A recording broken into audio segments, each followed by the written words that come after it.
My name is Alara Vance, and last night, everything I thought I knew about family shattered with the sound of my father's voice. He didn't just tell me to leave. He screamed it so loudly that the family portrait behind him cracked down the middle, splitting our faces apart like some cruel symbol. But what hurt more than his rage was the silence that followed. My stepmother stood there with her arms crossed. My brother smirked like he'd been waiting for this moment, and even my aunt, who once braided my hair before school, kept her eyes glued to the floor. One by one, they turned their backs, quietly agreeing that I no longer belonged. They thought they were exiling a burden. They had no idea they were pushing me toward the one thing my grandmother left behind that they could never steal. When I stepped outside, the cold air hit me harder than their betrayal. I didn't cry. I felt hollow, numb, like someone had scooped out everything inside me. My father said I was ungrateful, difficult, a leech, words I had heard in smaller doses over the years but never all at once. All because I refused to sign a stack of papers he shoved at me during dinner. Papers he said were to finalize Grandma's estate. Papers I wanted a lawyer to see. That single request turned a tense dinner into a war. I drove away without knowing where to go. The house I rented was barely bigger than my car. My savings were thin. My job paid enough to survive, not enough to rebuild a life. But then, as I sat alone in a dark parking lot, my phone buzzed. An unknown number. A single text. For words, don't sign anything. Fraud. My breath caught. Fraud. My hands shook as another message arrived. A set of coordinates. A place. A clue. And suddenly, everything inside me shifted. I remembered my grandmother's voice, soft but sharp. When the wolves show their teeth, my dear, you must become the hunter. I followed the coordinates on instinct, driving for hours. Just before sunrise, I arrived at a small brick building with a single light glowing inside. A man stepped out, Mr. Sterling, my grandmother's lawyer. He'd been waiting for me, and in that quiet office, over lukewarm coffee and trembling hands, he told me the truth. My grandmother, Astrid Vance, had known my father better than anyone. She knew his greed, his carelessness, his desperation for control. So she locked everything she owned, every investment, every property, every account, behind legal protections. And she left it all to me. Not Roland. Not Daphne. Not Jax. Me. Including a $20 million cliffside mansion called Seacliff Oasis. So while my family slept comfortably after throwing me out like trash, I spent the morning signing the deed to a life they never believed I deserved. They yelled, "Get out," like it was the end. They had no idea it was the beginning. I walked into my father Roland's house expecting a normal family dinner. But the moment I stepped inside, I felt the coldness in the air. Daphne, my stepmother, greeted me with a sugary smile that didn't feel real. Jax, my brother, barely lifted his eyes from his phone. When he finally looked at me, it was with boredom and irritation. My Aunt Celeste, who once raised me like her own child, couldn't even look at me. She kept her eyes fixed on the floor as if the tiles had more to say than she did. We sat down at the table, and the dinner started, but it didn't feel like a family moment. Every question they asked me had a hidden insult behind it. Daphne made comments about my job that sounded more like mockery. My father cut down every achievement I mentioned, calling it not enough or nothing impressive. But when it came to Jax's latest random idea, a silly venture he had dreamed up a few days ago, they acted like he was some genius about to change the world. I kept my face calm, but inside, each comment stung.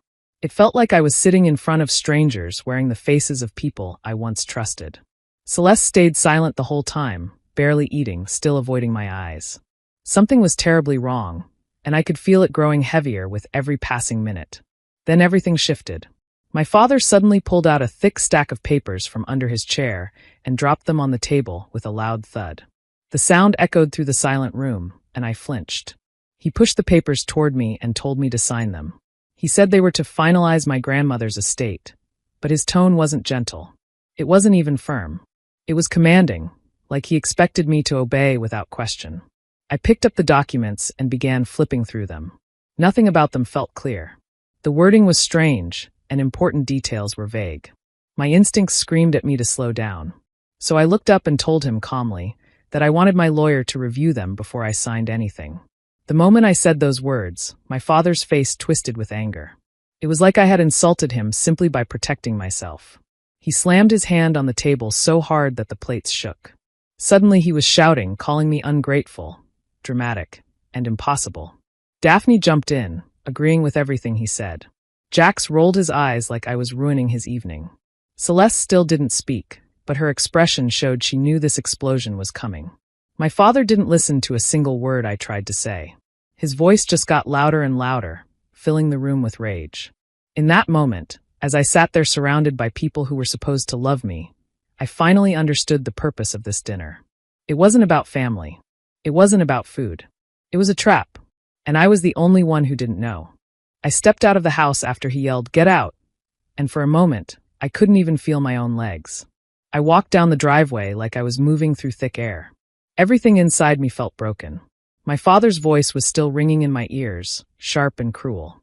The door slammed behind me, and no one came after me. Not my stepmother, not my brother, not even Celeste. I was completely alone. I reached my car and sat inside without even turning on the engine. My hands were shaking. I stared at the steering wheel, but my mind was blank. I didn't cry because the shock was too heavy. It felt like the whole world had gone silent. I kept replaying that moment. The anger in his voice, the way everyone agreed without saying a single word, the way they watched me walk out like I was nothing. As I sat there, trying to breathe, something caught my eye. Across the street, a dark SUV was parked with its lights off. I wouldn't have noticed it normally, but the way it was positioned made it look like it had been waiting there. The windows were tinted, but I could see a shadowy figure inside. They weren't looking at me, they were watching the house I had just been thrown out of. A cold chill ran through my body. I didn't know who the person was, but something about the stillness of that SUV made my stomach twist. I kept looking at it, hoping it would drive away, but it didn't. It just sat there quiet and unmoving. Then my phone buzzed. I jumped because the sound was so sudden in the silent car. My first thought was that it was my father, maybe finally feeling some guilt. But when I looked at the screen, the number wasn't saved in my contacts. It was completely unknown. The message was short, only 5 words, but they hit me like a slap. They're liquidating the trust. The papers were a fraud. For a second, I didn't even understand what I was reading. I stared at the message, confused, and then everything clicked at once. The papers Roland tried to force on me. His anger when I refused. The cold attitude from everyone inside. The SUV watching the house. It all started falling into place. The numbness I felt began to fade. Something else took its place, something sharper and clearer. It felt like waking up after being asleep for too long. My grandmother's voice rose in my memory, gentle but firm, the same words she used to tell me when life got hard. When the wolves show their teeth, my dear, you must become the hunter. I had brushed off those words before, thinking they were just a poetic warning. But now, sitting alone in my car, abandoned by my own family, and holding a message from someone who clearly knew more than I did, her words settled deep into my chest. I wiped my face with my sleeve, took a slow breath, and lifted my head. If they wanted me gone, fine. But I wasn't done. I drove through the dark roads without knowing exactly where I was going. The night was quiet, but inside my mind, everything was loud. I kept thinking about what had just happened, and without meaning to, my thoughts went back to my childhood. It was like every memory I had pushed aside for years suddenly came back one after another. I remembered Jax's 16th birthday. He walked outside and found a brand new car waiting for him in the driveway. Everyone cheered and hugged him, celebrating like he had achieved something great. I stood there smiling for him, even though I knew I would be taking the bus the next morning like always. No one bought me anything for my birthdays except small things that were quickly forgotten.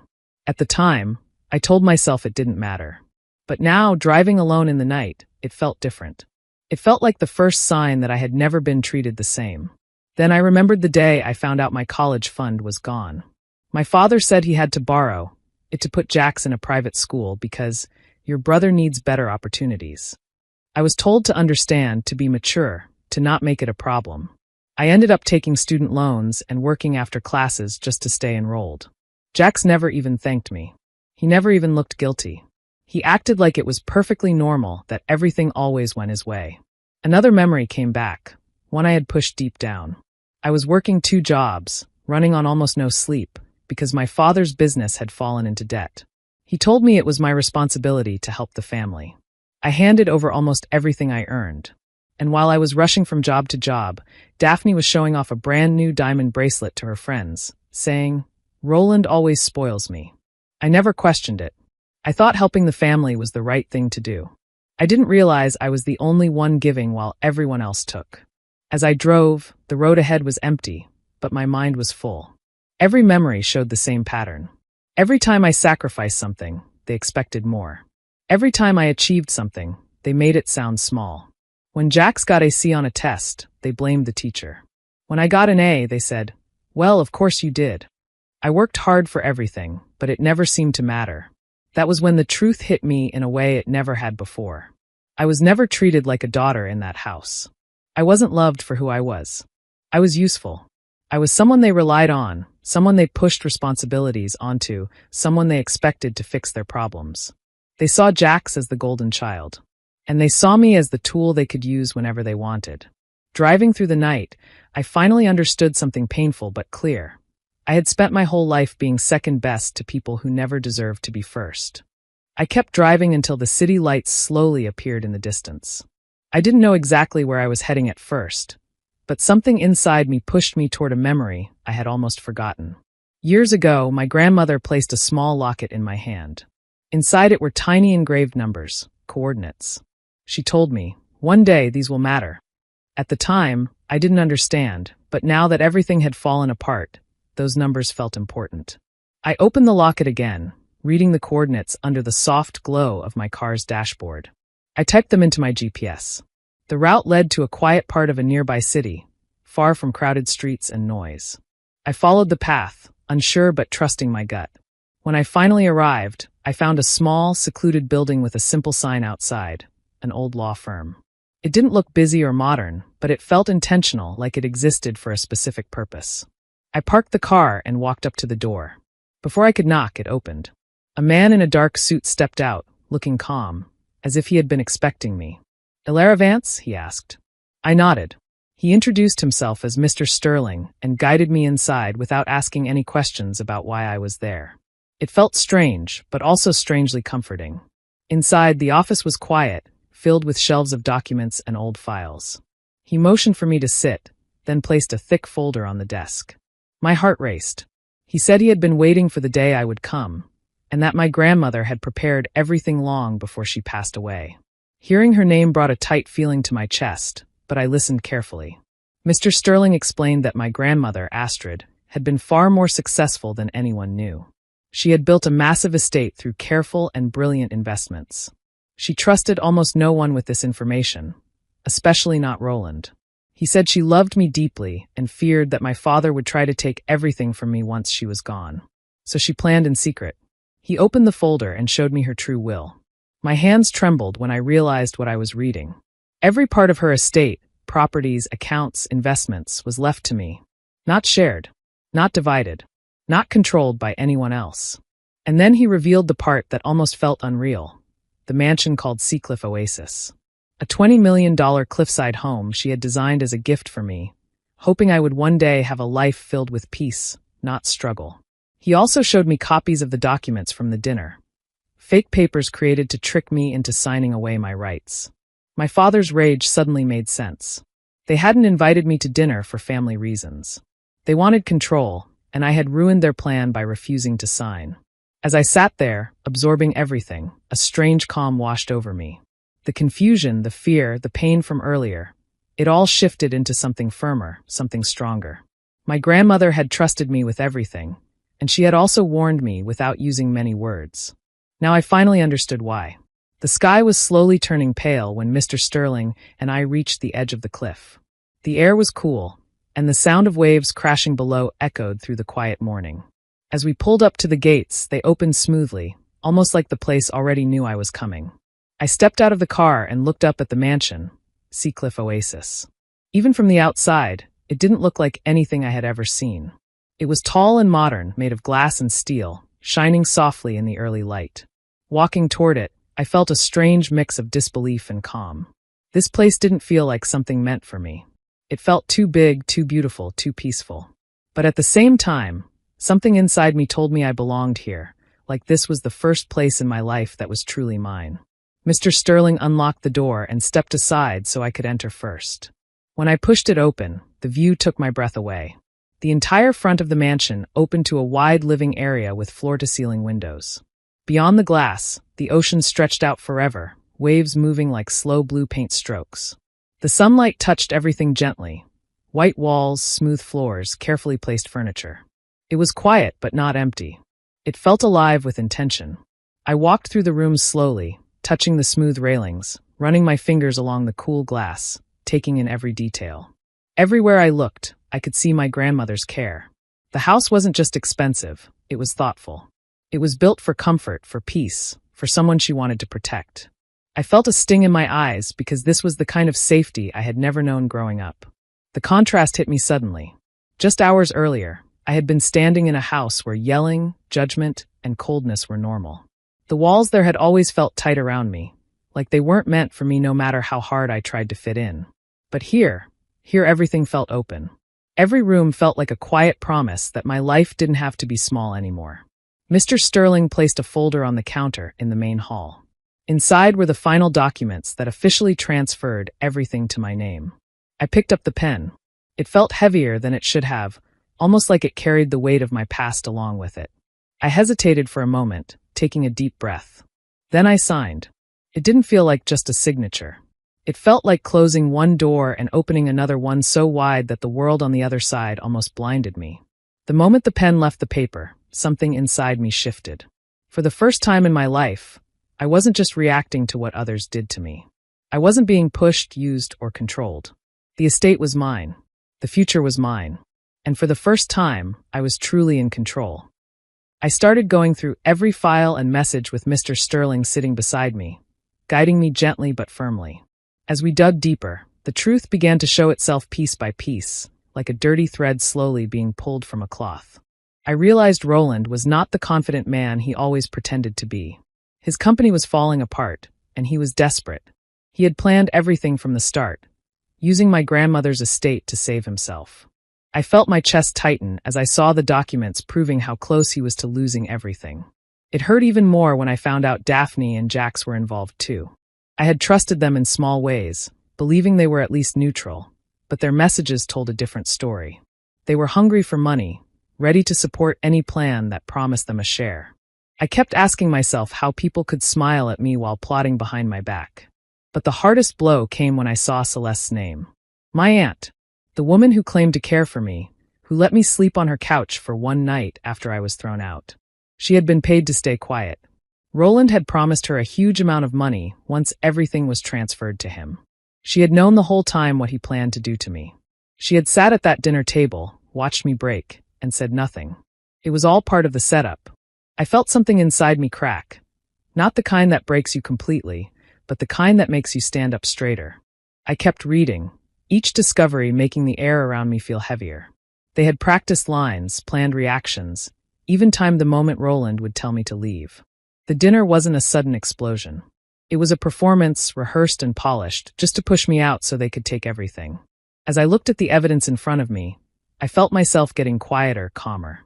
Not weak, steady. Their lies were no longer shadows. They were right there, exposed under the bright light of truth. Every screenshot, every memo, every recorded call Mr. Sterling uncovered made the picture clearer. They had all betrayed me for money, and they had done it without guilt. For a moment, I closed my eyes. I thought of my grandmother. She had trusted me with her legacy, not them. She must have known something I didn't. And now, finally, I understood. I was not the weak one in this story. They were. When I opened my eyes again, I felt different. Their web of lies wasn't holding me anymore. It was falling apart. And I was watching every strand snap, one by one. Roland started calling early in the morning, long before the sun was fully up. At first, his voice messages were sharp and full of anger, demanding to know where I was and why I wasn't answering. He acted like he still had power over me, like I was supposed to run back the moment he snapped his fingers. I listened to a few of them, not because I cared, but because I wanted to understand the tone of a man who thought he had won. By noon, the anger in his messages had faded. His voice became softer, almost shaky. He said things like, "We can talk, and this is all just a misunderstanding." I knew it wasn't. He didn't want me back. He wanted control back. He wanted access to what he thought he could steal. His shift from rage to fake kindness only showed how desperate he really was. I didn't reply to a single message. I didn't need to. While he kept calling, I stayed focused. With Mr. Sterling guiding me, I began moving my grandmother's assets safely into the accounts she had set aside for me.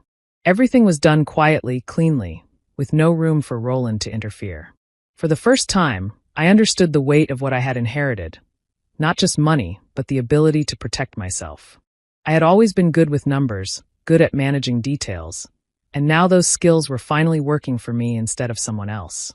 Each transfer I signed was like closing another door in Roland's face. He didn't know it yet, but the money he was counting on was slipping away from him. I made sure third parties he trusted delivered the message clearly. The estate was no longer something he could touch. His financial plan, the one he had built on lies and greed, had collapsed before he even realized it was happening. The more I secured, the harder Roland tried to reach me. His calls came every hour. His messages became longer. He begged, then blamed, then begged again. I stayed silent. I didn't need to argue or explain. My actions were speaking for me.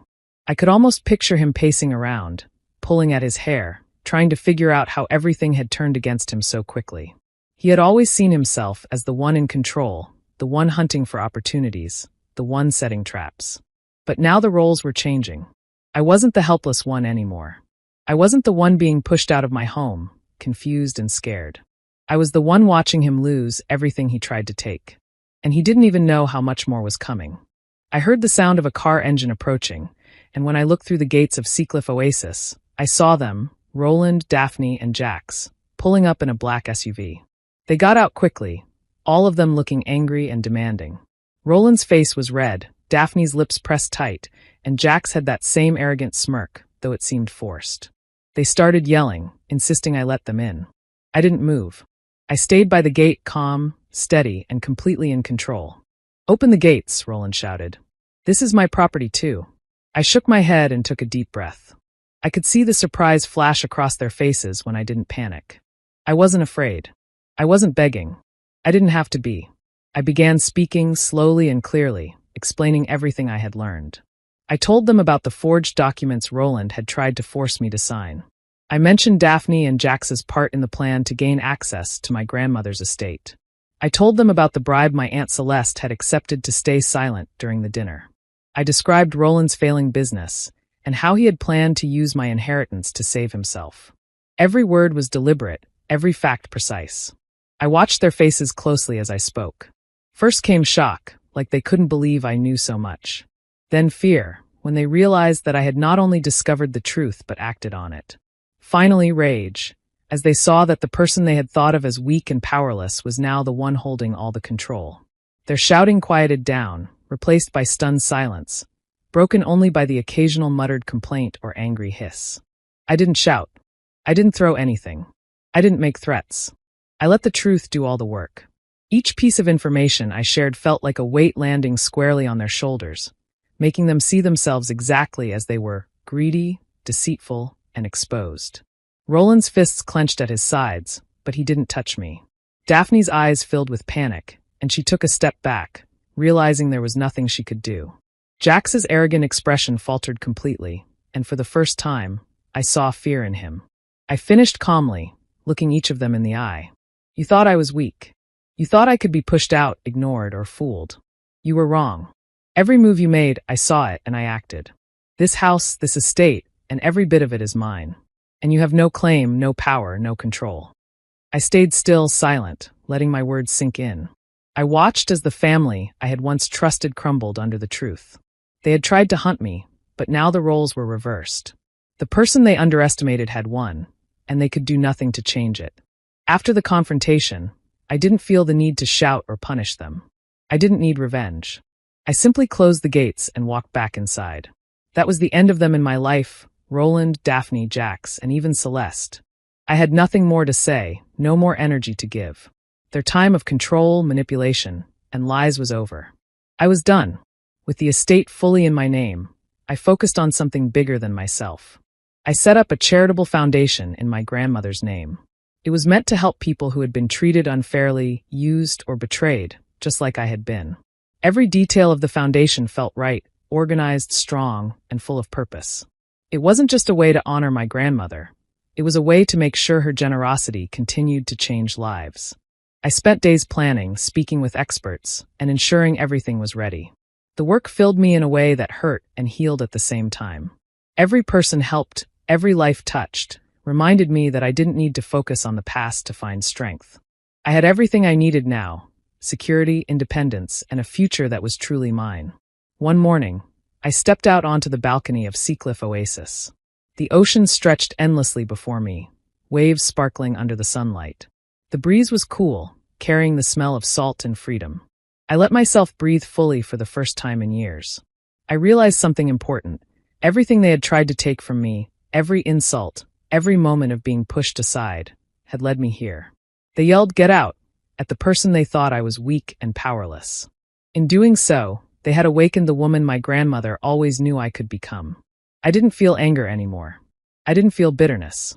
I felt peace, a quiet, strong satisfaction that came from knowing I had claimed my life on my own terms. Everything I had worked for, every challenge I had endured, had been worth it.